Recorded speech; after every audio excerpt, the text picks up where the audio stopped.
Hi, y'all. I am cuddled up on the sofa with my puppy who was really sick last night to give you a series on buyers' options when making offers, right? So I decided to do a series on things that buyers can do to make offers. I also did this separate series on TikTok. So if you follow me on TikTok, you can see this there as well. Although someone needs to fix the fact that like TikTok formatting and YouTube and Facebook formatting are completely different, but I digress. So anyways, today's buyer series is on appraisal gap. If you don't know what an appraisal gap is, what it is when the buyer offers to pay some or all of the difference when a home under appraises. What it means when a home under appraises is that the appraiser deems that the value of the home is worth less than the contract price that the seller and the buyer agreed upon. I'm going to say that again.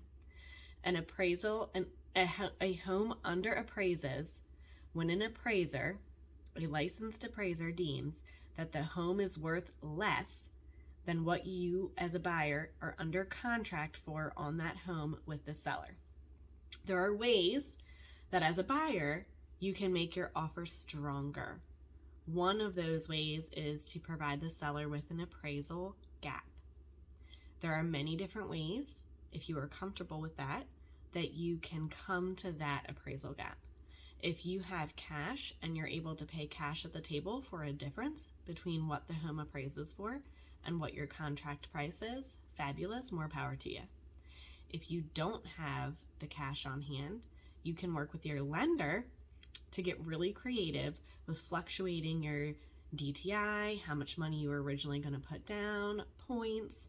There are a lot of different ways your lender can make this work for you so that you are not coming out of pocket with a ton of cash, sometimes zero cash out of pocket, and still providing the seller with an appraisal gap. Providing an appraisal gap is something that you and your realtor really have to discuss if it's right for you. Your realtor, no one can tell you what to be comfortable with, and you have to gauge these things yourself. If you are going to stay in the home for 2 years, 10 years, 20 years, what you're comfortable with.